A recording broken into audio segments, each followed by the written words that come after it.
What's it like when one of your friends on death row is led away to be executed? Well, you spend, years and years and months and hours of every day with a person. You talk every day, hey, what are you doing? And, let's eat something, let's make something to eat. And, he eventually comes by one day and is like, yeah, I gotta go, man. And when he leaves and turns his back and walks down them steps, he ain't coming back. They're gonna kill him.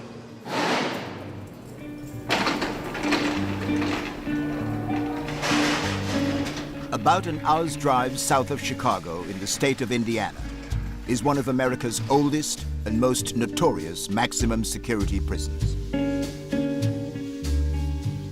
The majority of the 1,900 inmates here are serving long sentences for unspeakable crimes. And when I came at you, I wasn't just going to stick you an inch. I was going to run something all the way through you. Get out of here! 12 are due to be executed on the orders of the state. For 2 weeks, I was given privileged access to this dark and forbidding world. I do deserve to be executed. Bottom line, I ain't gonna candy coat it. I deserve to be executed. Welcome to Indiana's state prison.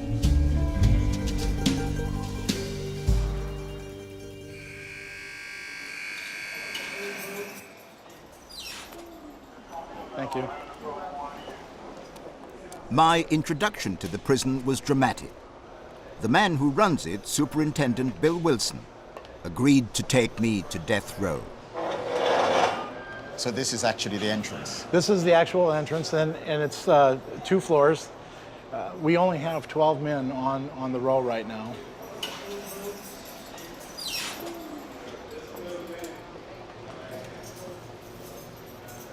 You have to sign yourself in. Mm-hmm.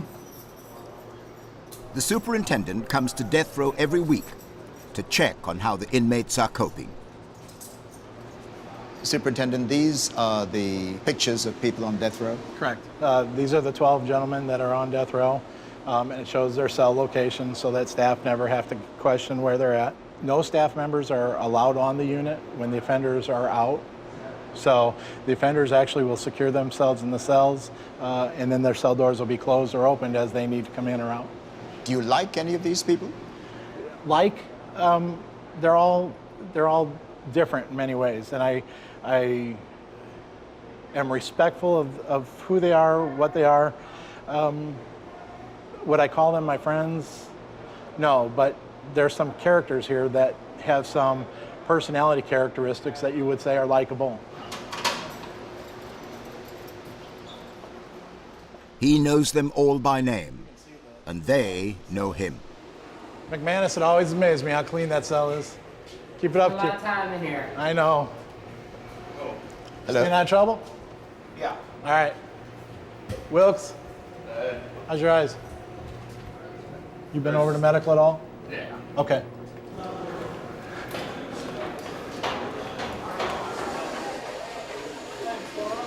I'm all right. How are you? Just 1 second.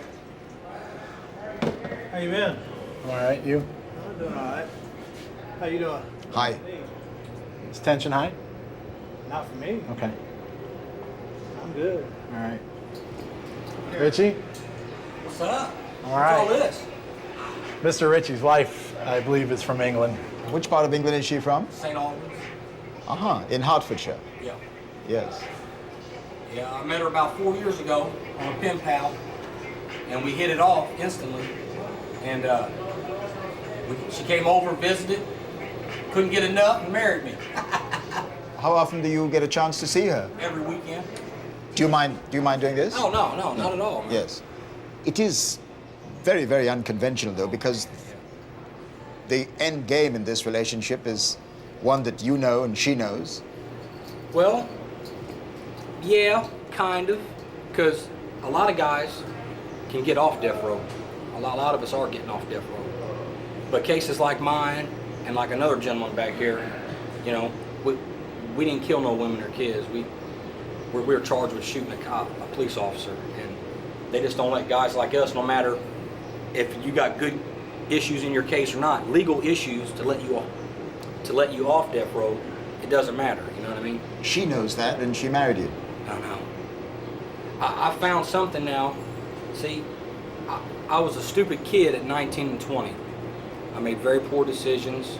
I would make decisions. I would do things without thinking about them, and I didn't give a damn about the consequence at all. That kid, to me now, 32 years old, that kid's gone. I'm not saying I'm rehabilitated. You know. You're not saying that? No, I'm not. But I am Why saying, not? because I'd be bullshitting you. I'm not going to sit here and lie to you. I'm the kind of guy that does need to be in prison. Why are you the kind of guy who needs to be in prison? Because I'm the kind of guy, if I get fired from a job and I can't find a job, I'll do it the legal way, try to get a job, and I can't find a job, and I can't pay my bills, I'll go get a gun and I'll pay my bills. And I won't think nothing about it. It won't bother me at all. You've described the person you are, but how do you see your life looking down the line? Where does it go? Where does it end up? Either in a box or doing a life sentence in population. That's my choices right there. Doing a life sentence or being in a box. And I gotta watch my wife grow old through these bars.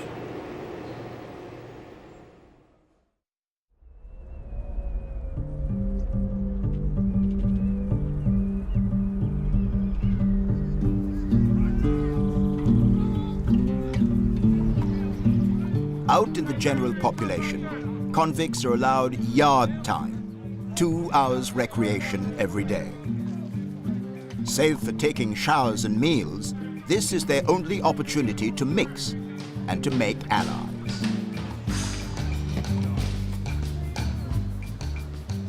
Have you been here a long time? 27 years. How many? 27 years. 27 years.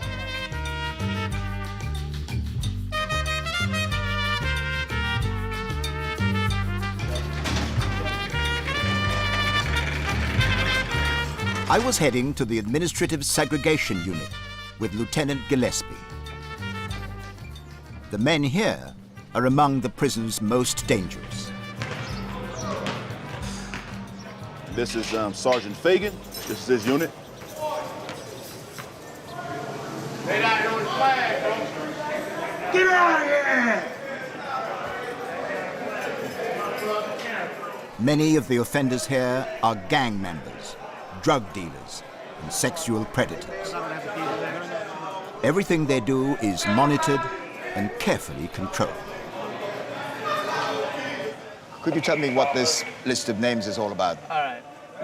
Every cell house in Indiana State Prison has one of these. The idea behind this is to make sure we know where everyone's at, what they're doing, who they are, why they're here, etc. For example, if someone would accidentally take out 508 and 509 together, and let's say 508 owes 509 money, so 509's mad about it, and they get put in the shower together and the door's locked, and he has a weapon on him, 508 could lose his life. Like that. Just because someone made that mistake. So that's why it's important to really understand this board. Do you feel that you must be constantly vigilant? These guys have nothing but time. Okay, we're going home, so we're thinking about going to dinner with the wife, going to dinner with the mom, whatever.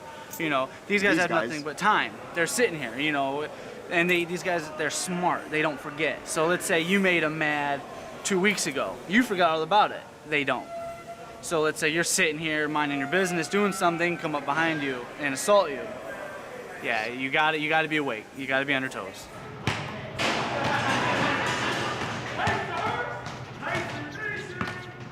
The offenders in this unit are locked down for 23 hours a day. And when they're allowed out for their 60-minute break, they're kept apart in individual steel cages.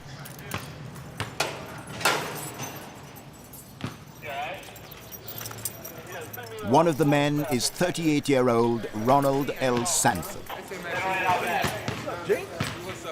By any measure, and in any prison community, his is an exceptional story.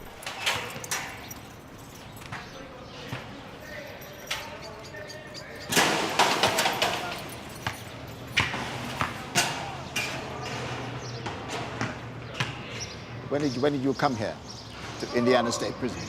Oh, well, I came here in 1989 at the age of 15 years old. I was actually convicted of the crime that I'm here for at the age of 13 years old. And what was the crime? Double homicide. So I committed a double homicide at the age of 13 years old. At the age of 15, my case had ran its course through the court, and I was sitting here to this prison in 1989. Double homicide, yes, sir. At the age of 13. 13, yes, sir. That's very, very young. It's tragic, to say the least, and it is very young. Absolutely, it's unheard of. You know, wow. It's unspeakable, to say the least. Even reflecting on it almost 25 years later. In August, it'll be 25 years since that crime took place. It's still very vivid. It's still very poignant. It still resonates, and it still has the same amount of tragic elements involved in it now as it did then. And it will always be with me for the rest of my life. I always say it's like an albatross around my neck. No matter where I go or what I do for the rest of my life, it'll always be with me. What were the circumstances which led up to the incident which led you in prison at the age of 15? Me and a friend had basically planned to get money to go to a fair. And to do so, we're going to cut grass. And we went to a home, basically, and they said they didn't want their grass cut. And rather than continue on the vein and go to the next home, we decided to push into the home, essentially. And it ended in a double homicide. It's that simple. And for our complicity in that crime, I was sentenced to 170 years, 170. You got a sentence of 170 years. Yes, sir. However you cut that, you are not going to get out of here. I'm eligible for parole when I turn 100 years old. Have you ever thought about all the things that you have missed that other 15-year-olds go through as part of their normal lives? Absolutely. I've never been to the prom. I've never driven a car. I've never had a driver's license. I've never filed tax returns. I've never been on an airplane. I've never traveled abroad. Should I continue? My life has been lived in this prison, and it seems as though I've been in this prison so long that I've never been free. 25 years in prison, you know, it's a long time. Especially when you come in at the age of 15. Yeah, really. Ariel, thank you so much for talking to me. Thank you for taking the time. I appreciate you.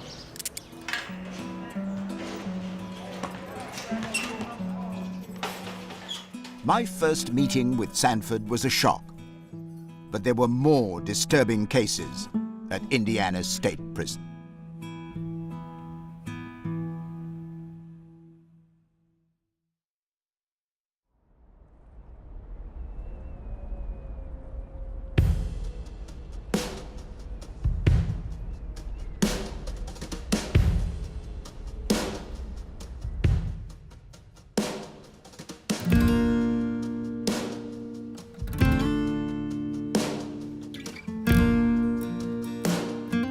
One of the oddities of the American prison system is that an inmate can spend 20 years on death row exhausting the appeals process before he's executed.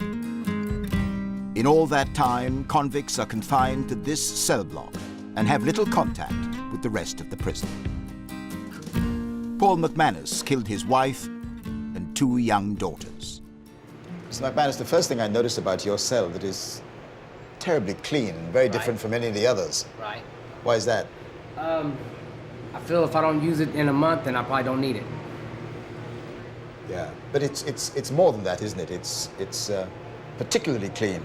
Well, me personally, I don't read or write, so I have a lot of time on my hands. So I clean because I don't write letters, I don't read books. There's only so much on TV you can watch before they show repeats, so it gives me a lot of time. So I just take pride in cleaning my cell.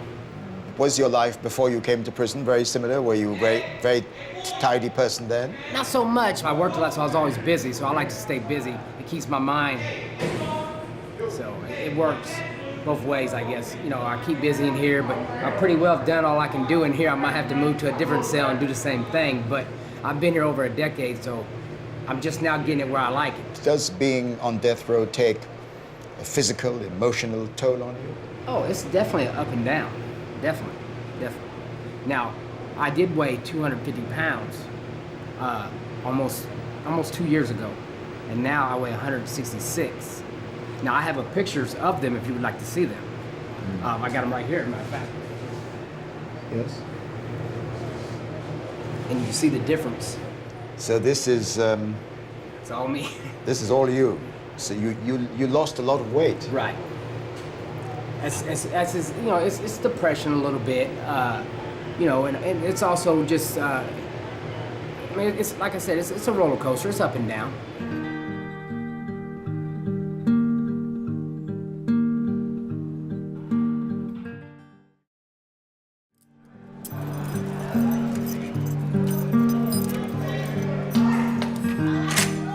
McManus sees more of Indiana State Prison than the other men on death row. He's a diabetic and is allowed a daily visit to the prison hospital. The authorities must treat him, although they will, in all probability, put him to death one day.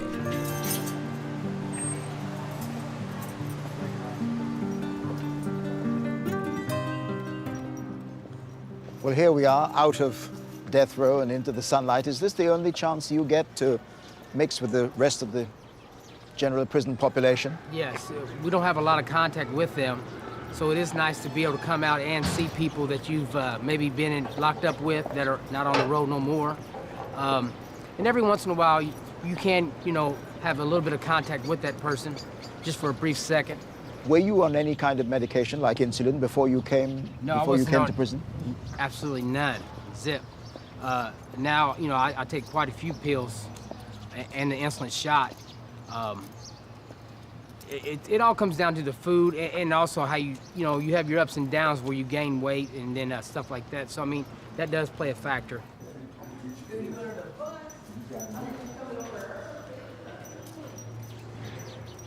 All my friends I brought with me. What's nice about, well, if there is a nice thing about being a diabetic is that you do get to get out and come over to the hospital daily, and then to be around regular people, it's nice. Yeah.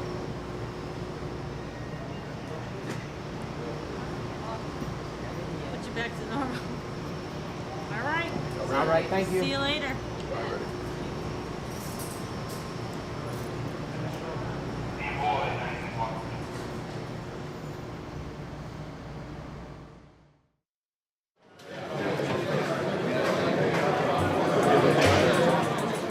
The rest of the prison is distinctly different from the oppressive gloom of death row.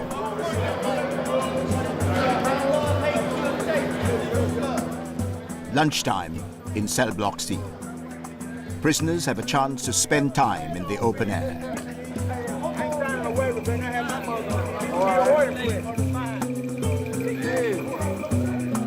They can also earn privileges. Some have jobs and can request a haircut twice a month.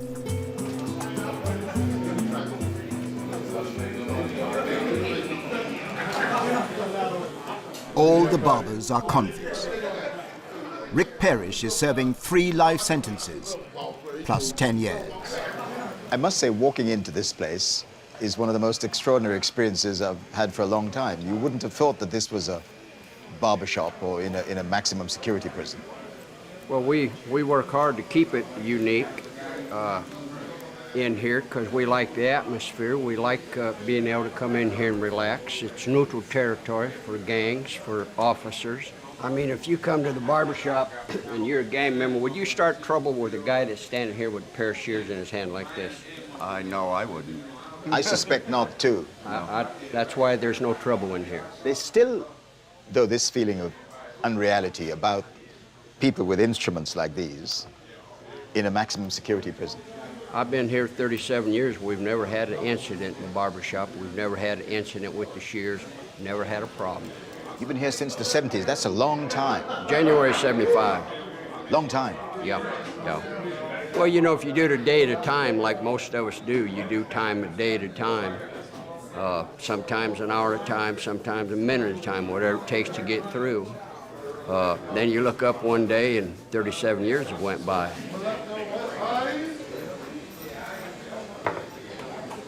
There you go, young man. All you right. have a good day. Thank you. Rick, what are we looking at here? A little history of the penitentiary and the barber shop. The shop was remodeled in August of '76, and that's the first picture taken in this There. shop. Is that you there? Yes, it is. So this is your 76. wall. Yeah, I'm all over the wall because it is my wall. And this. And you're pumping iron here? Yeah, that was probably 20 years ago when I was eating anything that didn't move and pumping iron at the same time. So this is a catalog of your life in pictures. Yeah, because you can see the progress from what I looked like in '76 up here to where I'm at right now. Here, that's the newest picture. What emotions do they invoke? Wishing I was out there doing it right. Wishing I could start all over again at 29, 30 years of age and not make the mistakes I made. But you get past, after 37 years, you better be past all that. You know, have your head screwed on, you know, make the best of what you have. But the pictures are constant reminders. Yeah, what was. You know, that's like, you know, all of us that got here were violent criminals to get here.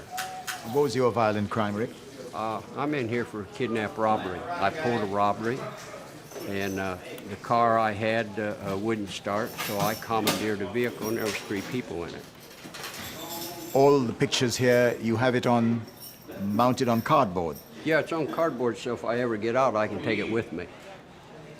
That's what it's for. I fold it up and take it with me as a reminder. You don't want to go back.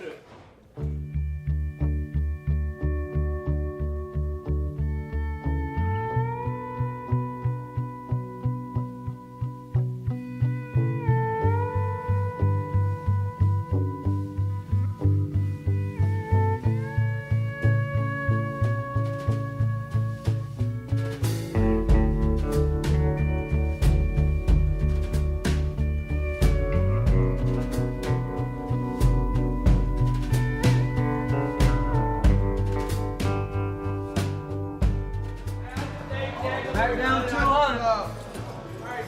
Camera crew on 200. Camera crew. I went back to the administrative segregation unit to see Ronald L. Sanford again. His story haunted me. A killer when he'd barely entered his teens. RL, hi. How you doing? I'm all right, yourself? Good.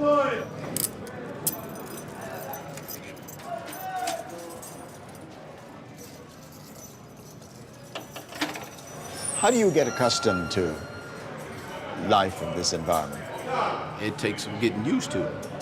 It's tough. There was a young man on the range, there was a very young man, maybe 19, 20 years old. He's exhibiting psychosis, and they took him to see the psychologist because he's having trouble adapting. This is an abnormal environment for a human being, certainly. You know, these are essentially cages, and to think that we stay in them 24 hours, 23 hours a day, come out for an hour a day, it's taxing. May I have a look in your cell about? Absolutely. Have a look at some of the books? Absolutely. You absolutely may. So. Yes, Lieutenant, would you mind opening up? I'd just like to have a look. Yes, sir. You can take whatever down you want to take down. And war against the weak, what's that about? Eugenics. Eugenics? Yes, sir. America's attempt to make a master race, essentially. And this one is the tree of life. What that's about? Yes, it's Kabbalah, actually. It's more metaphysics, essentially. Those deep questions about man, where he comes from, where we're going, and who we are, essentially, yes.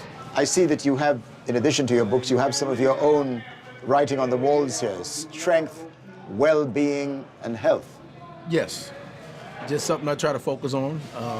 If there's anything I want to stay my mind on, as I always say, is something progressive. So being strong and having a good disposition and being in good health are certain things I definitely want to focus on. And you have written here, no man is your enemy, no man is your friend, every man is your teacher. Yes, sir. I'm also standing here, and I think these are the parameters of your of your existence. Existence, absolutely. These four walls. It's a pretty isolating place. It really is, if you see it as such. It's isolated only to the extent that you think it is. You know, I mean, those books allow for a great escape and for to be able to leave the confines of the wall. So, but I'm only in here for a few minutes, and I feel it as such. I feel it. I feel the isolation. Everybody in this building feels the confinement that we're suffering here. You know, you put an animal in a cage for too great of a length of a time, it goes crazy. You know, how much more so humans? You know, so.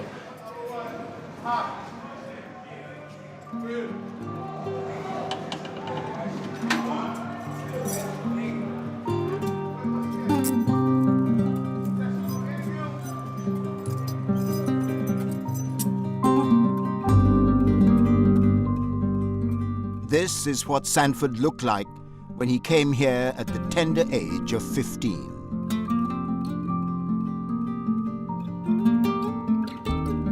His murder of 2 elderly women in 1987 netted him the meager sum of $5. On that vile act, he must reflect for the rest of his life.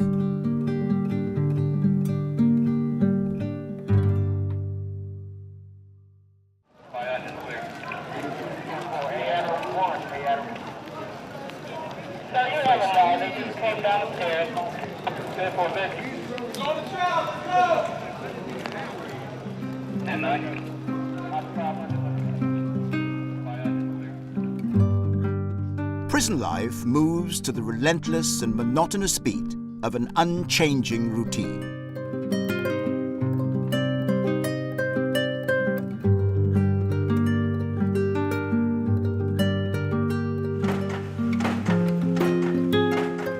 Some inmates get the chance to relieve the tedium by working. At the end of his shift, Rick Parrish, the barber, returns to what's called an honor cell, to which only the most trusted prisoners are assigned. And they're all two-man cells? Two-man cells. Yeah. This is my cell here. Rick, who opens the doors? Is that controlled By the computer. Up in the office there's a computer, controls all the doors, controls our water. May I come into your cell? Sure, please. Thank you. And this is your cellmate? Mike. Hi, Mike. I'm Trevor McDonald. Nice to meet you. How long have you been sharing a cell with Rick? Oh, about 2.5 years. Isn't that about right, Rick? Yep, that's correct. So which is your side? Right oh, there. This is your side. It strikes me, too, that there has to be a rather clear division of what's yours and what's Mike's. That's Mike's cabinet over there. Yeah. And he has all his commissary and stuff in there. This is my cabinet here. And Yeah. I have my commissary and things in here. But in general, we're sharing a space. You have to try to give the other person their privacy. If he's doing something and he's up walking around, I try to stay over there. And he does the same for me. You know, just, try to take turns doing things, because it is close quarters. So this is an improvement from any other part of the prison. You've been in a regular cell house. You've seen how they live over there. You've heard the noise. You hear how quiet it is. It stays quiet like this most times. And sure, you have to put up with another human being, but it's worth it. It's worth the sacrifice. Rick's honor cell does not insulate him from one stark reality. Death row is within shouting distance in the same block. What is it like to live so close to death row? Well, I just block it out. I don't pay any attention to it. I'm a barber and I won't even go over there and cut hair because I don't want to get to know any of them. You know, you lose enough friends through attrition in here as it is without them being on death row. So I don't even want to get familiar with them. Why don't you want to get familiar with them? Because you get friendly with them, you get to know them, and they get executed, you know, you've lost another friend. Does the mood change perceptibly just before an execution, in the days before an execution? Yeah, it gets even quieter. You know, everybody knows the last one, I think, was Wiggles. He stopped here, hollered down through there, "I'll see you, fellas." He said that? Yeah, he hollered out. Everybody's usually awake. We used to, midnight, we used to beat on the bars. And how many times has that happened since you've been here? How many executions have there been since you've been here? I've never kept track. Like I said, I try not to dwell on it, so keeping track of them would, there'd be too many as far as I'm concerned.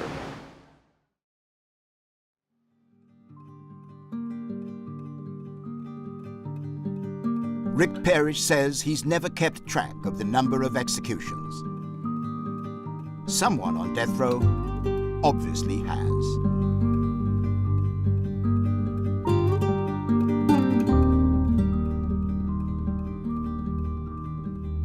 Every one of the 12 men on death row will one day be told the date and time of his execution.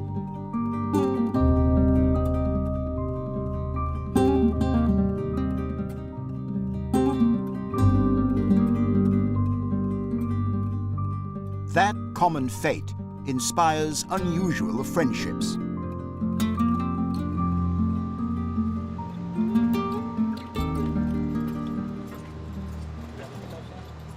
John Stevenson was a member of an organized criminal gang. He assassinated 3 people. Benjamin Ritchie, who had met before, killed a police officer. Hi, how you doing? Pretty good, man. You been all right? Yeah, good to see you. Yeah. How you doing? Good to see you. Good. You two are in adjoining cells. How long have you been friends? About 11 years. Since I got here on death row. He was already here when I got here. How did this friendship come about? What drew you to each other as friends? Well, just, we got the same interests. I mean, we play our music loud, we play video games, we work out, play basketball, eat together. If shit goes down, we whoop a motherfucker's ass together. That's, you know, that's how our friendship came about. Does that mean you have a lot in common? Yeah. Well, I thought we did. You're not sure anymore? No, I'm just kidding. I don't want you two friends to argue about that. No, we're not going to argue. Oh, hell no. no. What's it? No, I mean... If anything, we always argue, but we've never come to blows over nothing. No, never. We'd be like, fuck That'll you, never fuck happen. you, and then half hour later, hey, what we eating tonight? You know, it's Yeah, over. yeah, It don't matter. It don't yeah. mean nothing. I'm Like, always right in the end, so... Fuck. He's the voice of reason. I'm You're the voice of anger, from what you say. Absolutely, yeah. You know, Is that right? He keeps a leash on me, yeah. you know, Like, I'd rather lash out at somebody. Like, when I first met Boyan, he hated me. Because I was just a straight-up asshole. I'd be in your face, fuck you, you know. Come on in the shower and let's fight. And I calmed way down since then. Yeah, most of the police, they couldn't stand my ass. And I got allowed around older cats, and they calmed me down. From your point of view, what's this friendship based on? We heard from Richie what he thought about it. trusting in each other, you know. And, you know, basically that's, you know, trust. Like, if shit goes down, I got his back, he's got mine. See, that's why they moved us, because he got into it with a dude up here, and almost killed him. And the police had to come in and stop it. And after they broke it up and everything, administration got wind that I was gonna try to kill the dude because he cut my buddy with a knife. And so they moved me and my buddy Tex here to the back and moved dude up in the front by himself, so nobody could get to the dude. Within the first 2 weeks of being on death row, I watched a man get murdered in front of me, get stabbed up 42 times, dispatched instantly. And that was my wake up to death row. Like, if you come here, you want to be a bully, you want to take shit from people, this is what's going to happen to you. The dude was just butchered. Although you witnessed something so horrendous, you still sound pretty angry. But see, here's the thing. If you show any sign of weakness in here, the sharks will circle. I won't be a victim. I'll be one of the sharks. I think the sharks are going to circle regardless.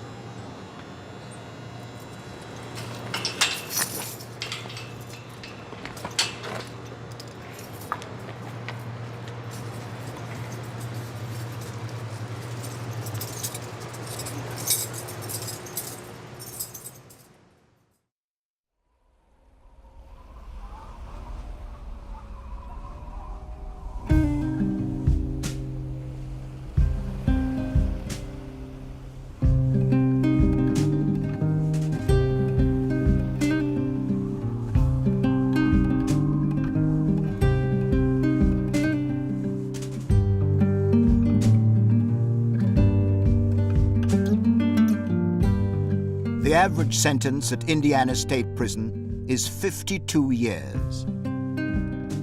In Britain, that might seem like 2 life sentences, but it's infinitely preferable to having an execution order hanging over your head. Hello. Lieutenant Boyan has taken me to E Block to meet one prisoner who has escaped the death penalty. What's up, Harrison? How you doing? Trevor, this is Offender Harrison. I've known Offender Harrison Hello. for probably around 6 years. I knew him here, and also he was on death row before. How was it that you managed to move from death row, which is not a particularly pleasant environment, to this, which is comparatively much more pleasant? The court ordered me a new trial, and they gave me years instead of the death penalty. So, how did you get that new trial? The judge that was in my trial was biased, so they ordered a new trial. And instead of taking the whole thing, I just went ahead and took the deal, which was 150 years. 150 years? It's a long time, isn't it? That's a very, very long time indeed. In other words, I'll die in here. No way I can make out. No way. I'm 62 now. My out date is 66. So there's just no way in the world I can make it out. There are people who might think that there's not a lot of difference between being on death row and having been given 150 years at the age of 62. It's like you said, there's still hope there. There's no hope on death row. Once they put you to death, that's it. There's no more wondering what's going to happen. There's no more trying to work your way out of it. There's no more, there's nothing. Still, in a way, a kind of death sentence. It is a death sentence. But you got a lot more freedom out here. And you might as well take the freedom and live your life out here, and having a job and being able to work and go to the chow hall and go to the chapel and do that than to sit up there and just wait to die. How long were you on death row? 18 and a half years. What was it like to spend so long knowing that you faced execution? It was very, very hard. Very hard. It's hard to do it up on X row. Sitting there waiting for your last meal, your last day, not knowing when it's going to come. Why were you on death row? They said I killed 3 people. But I was up there for. You would probably have been executed. Executed, yes. Had a date been set for that? Yes, I had about 2 months. That was a pretty close run thing. Yes. What was that moment like for you when you heard that you had avoided execution? It was a great moment. It was a great moment. Even though I still got a lot of time to do, like you said, where there's life, there's hope.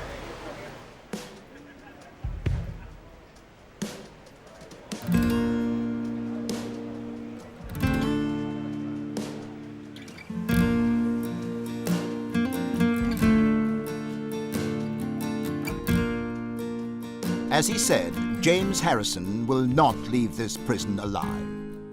But he knows he'll never be strapped to a gurney and given a lethal injection just after midnight. Like most of the inmates, Harrison now enjoys the strange freedom of not knowing the date and time of his death.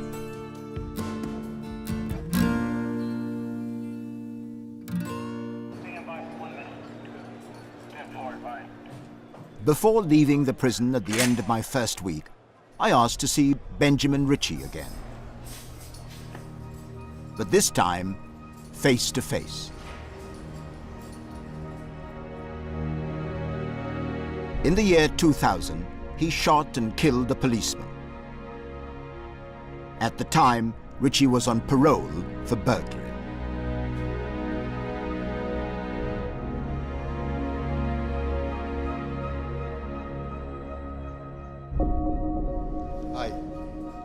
With less of the bravado he showed in the company of his friend, I wanted to hear his view of his life and his crime.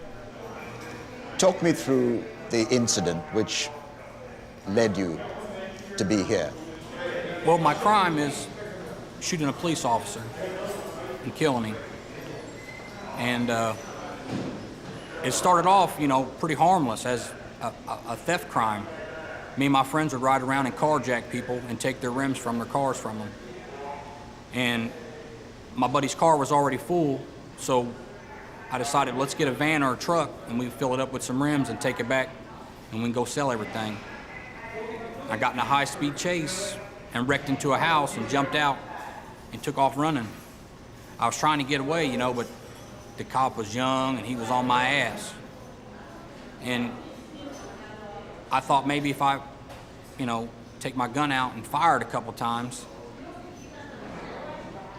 it'd scare him because, he's a Beech Grove police officer. It's kind of a good neighborhood. Like, how many times has he been shot at, if that bullet would have hit just less than half of an inch lower, he'd be alive today. And I'd probably have a long, lengthy prison sentence, but I wouldn't be on death row, man. How were you apprehended? How were you caught? Well, I actually got away. I made it back actually a few blocks away to some family's house and a girl I was seeing and got away. And I didn't know I killed him until I got back to the house and seen it on the news, and that just destroyed me. I knew I hit him in the backyard, but I didn't know he was dead, right? I fell asleep. The next thing I know, I wake up and hear my buddy says they're outside.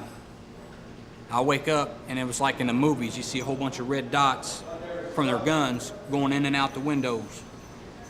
And I was like, yeah, it's bad, man. I told him, go ahead and go out, leave the house. And I didn't know what I was gonna do.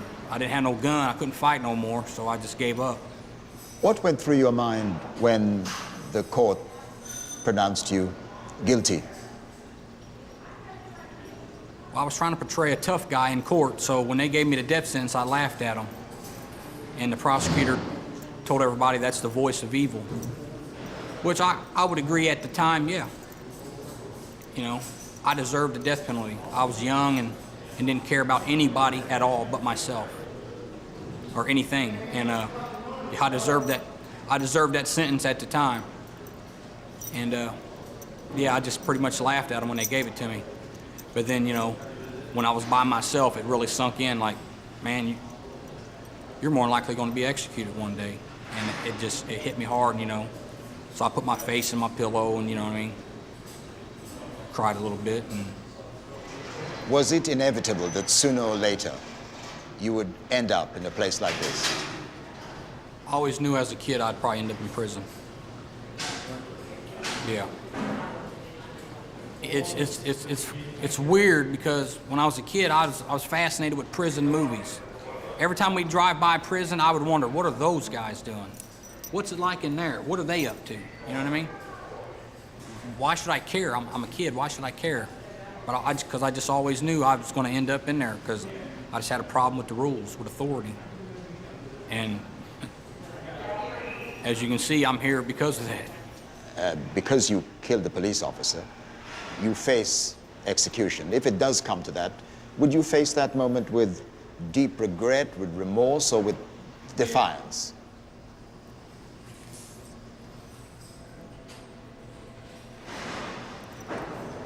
I would definitely regret it and definitely have remorse.